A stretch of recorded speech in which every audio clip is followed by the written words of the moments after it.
Imagínate vivir en 1909. Las cosas avanzan muy rápido. Los caballos están siendo reemplazados por monstruos metálicos que botan humo, los autos. Para todo el mundo solo era un avance, pero para los futuristas era mucho más que eso, era una religión. Mientras el mundo aceleraba, el arte seguía estancado pintando manzanas en una mesa, paisajes melancólicos y adornando estatuas de hace 2000 años. Aburrido, ¿verdad? Pues eso mismo pensaba el poeta italiano llamado Filippo Tommaso Marinetti. Él estaba tan harto del pasado que decidió quemarlo todo, literalmente. Hoy vamos a viajar al origen de la vanguardia que se enamoró de las máquinas, glorificó la guerra y cometió el peor acto político. Súbanse al auto del futurismo. Todo empezó oficialmente el 20 de febrero de 1909. Marinetti publica en el prestigioso periódico francés Le Figaro un texto que deja a toda la burguesía europea con la boca abierta, el Manifiesto Futurista. Y no, definitivamente no era un texto amigable, era una declaración de guerra cultural. Marinetti lanzó conceptos que hoy en día sonarían como un villano de alguna película de acción. Sus pilares, la exaltación de la velocidad, el culto a la máquina, la energía pura y la violencia moderna.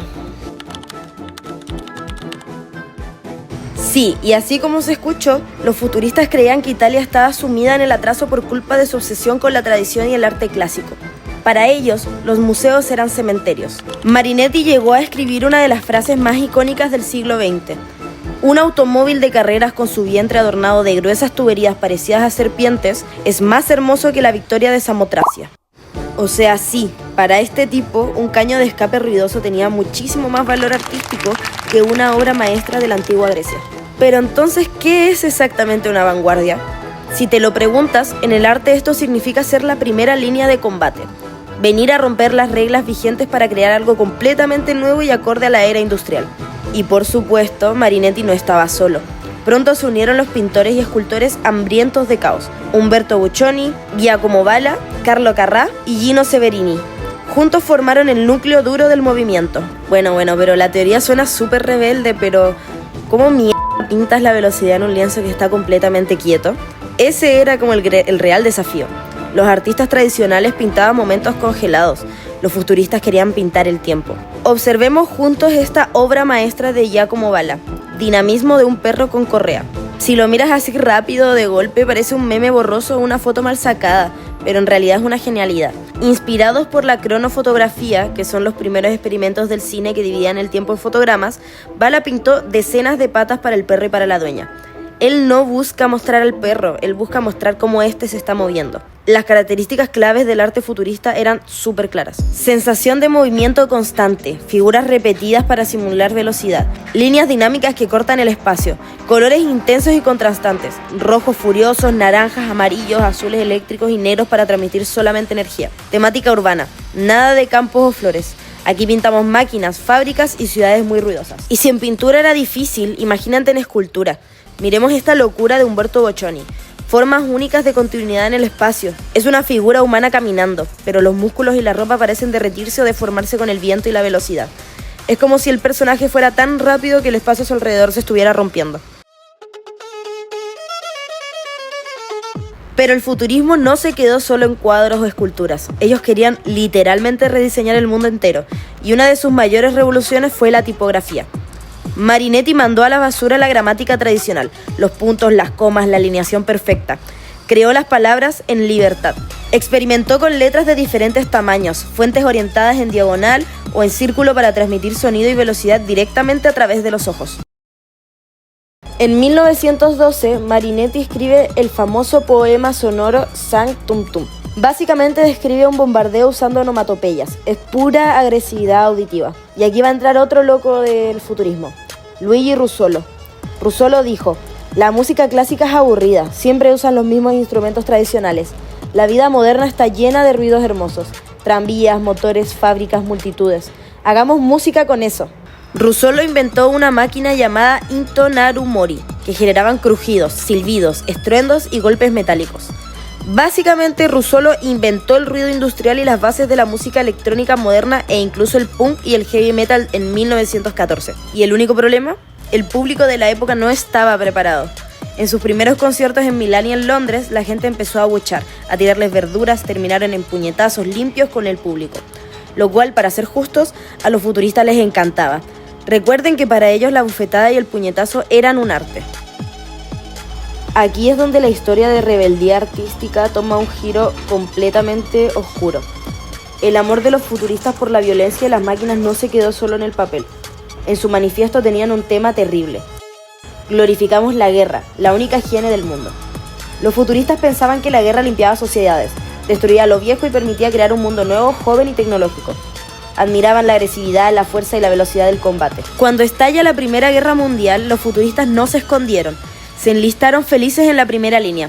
Y aquí la realidad les dio un golpe brutal. Era una masacre. En el frente murieron grandes mentes del movimiento, incluyendo al mismo escultor Umberto Boccioni y al brillante arquitecto visionario Antonio Sant'Elia, en 1916. El grupo original quedó completamente desmantelado. Tras el fin de la guerra en 1919, Marinetti intentó revivir el movimiento. ¿Y qué hizo? Se alineó formalmente con Benito Mussolini. Ayudó a redactar los primeros manifiestos del Partido Nacional Fascista.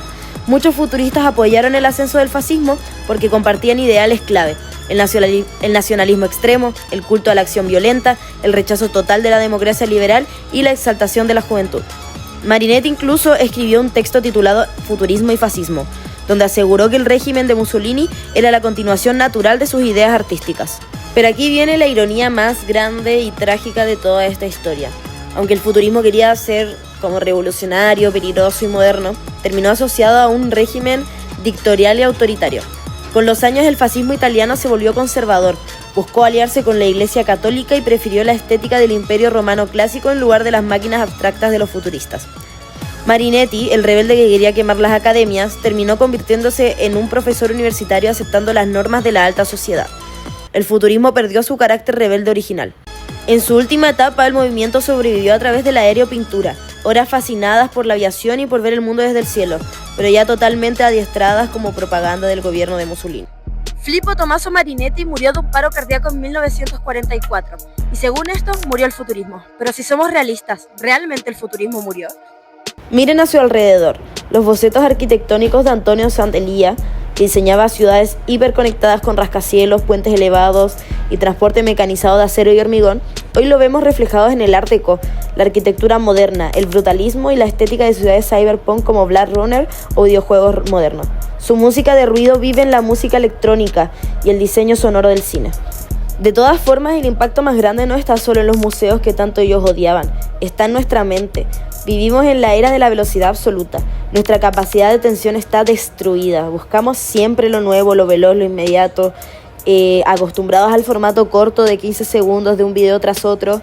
Incluso su amor por el conflicto sigue vivo de forma subconsciente en las redes sociales, donde siempre necesitamos tener un enemigo, un oponente o alguien a quien cancelar o funar o destruir en masa. Irónicamente, los futuristas predijeron con un ciclo de anticipación cómo funcionaría el mundo hiperconectado y acelerado de hoy. Así que el futurismo no murió, en realidad nosotros vivimos en el mundo que ellos diseñaron. Pero oigan, no crean que esto es una historia vieja que pasó en Europa hace 100 años. De hecho, quise salir a las calles de Santiago para demostrarles que el futurismo sigue vivo entre nosotros. Si miramos con atención la arquitectura de nuestra ciudad, las ideas de Sant'Elia y su amor por las estructuras masivas e industriales están por todos lados. Por ejemplo, piensa en el brutalismo de Santiago, esta fascinación futurista por reemplazar la madera y la piedra clásica por bloques gigantescos de hormigón armado, acero y cristal.